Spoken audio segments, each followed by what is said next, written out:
en mémoire du pouce du 6 avril 1984. La parole de Dieu, personne ne peut vous apprendre votre Dieu, car il est unique. Jésus-Christ, notre Sauveur, le Fils de Dieu,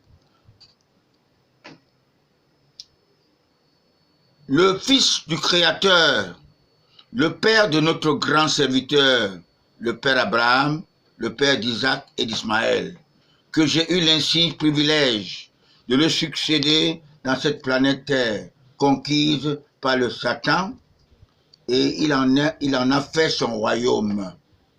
Je m'adresse à vous, à ma qualité de politologue spirituel, président fondateur de COTRAC, qui remplace MUPACT, le seul soutien inconditionnel de mon candidat naturel, Paul Biya.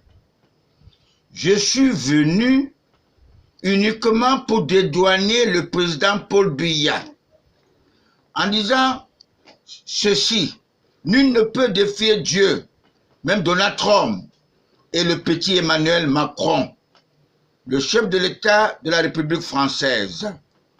Vous ne pouvez plus imposer un chef d'État dans notre continent, l'Afrique. Elle est devenue très mature et elle n'est plus dupe. Cette période du romain empereur Constantin Ier, né en 272 après la mort de Jésus-Christ, est très révolue. Je sais que la charité bien ordonnée commence par soi-même. Il plaça le Vatican comme siège, un État dans un État d'Italie, avec un superviseur, le pape, des nonces apostoliques dans tous les États et avec des aumôniers de guerre. Mes très chers compatriotes, j'attire l'attention de ces présidents d'Occident qui cherchent à déstabiliser l'Afrique. On dirait vraiment que l'Afrique est le jardin d'Éden. Pour nous, recoloniser. En ma qualité de patriarche, de politologue spirituel, avec mon droit canon de l'Église chrétienne catholique, de l'apôtre Pierre, qui est au-dessus du droit canon de Martin Bellingaï Boutou, qui est le droit canon de celui qui a dédouané notre Église catholique à la solde du colonisateur. Jésus-Christ est effectivement le Fils de Dieu. Certains croyaient qu'il était charlatan, certains croyaient qu'il était le fils du charpentier Joseph, et je vous dis, il est proche de Dieu. Avant le Père Abraham, que nous sommes ses descendants, Jésus était déjà là. Dit le Père, le Fils et le Saint-Esprit. Mes très chers compatriotes, je vous avais dit la dernière fois que le coronavirus est une petite épreuve dans cette terre qui demande à tous les francs-maçons, les homosexuels, de se repentir de leurs péchés.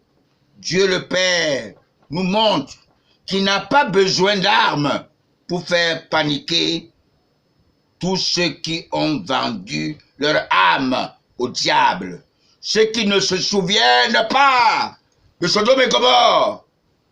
Je profite pour dire à tous ces ingrats qui souhaiteraient les funérailles du choix de Dieu, le président Paul Biya, je vous demande d'attendre une vingtaine d'années, soit 2040, car il aura 108 ans. Moi qui suis son soutien inconditionnel, j'aurai 91 ans seulement. Comme je n'ai pas d'enfant, les gens disent que je n'ai pas d'enfant, le prochain chef d'État sera peut-être mon propre fils.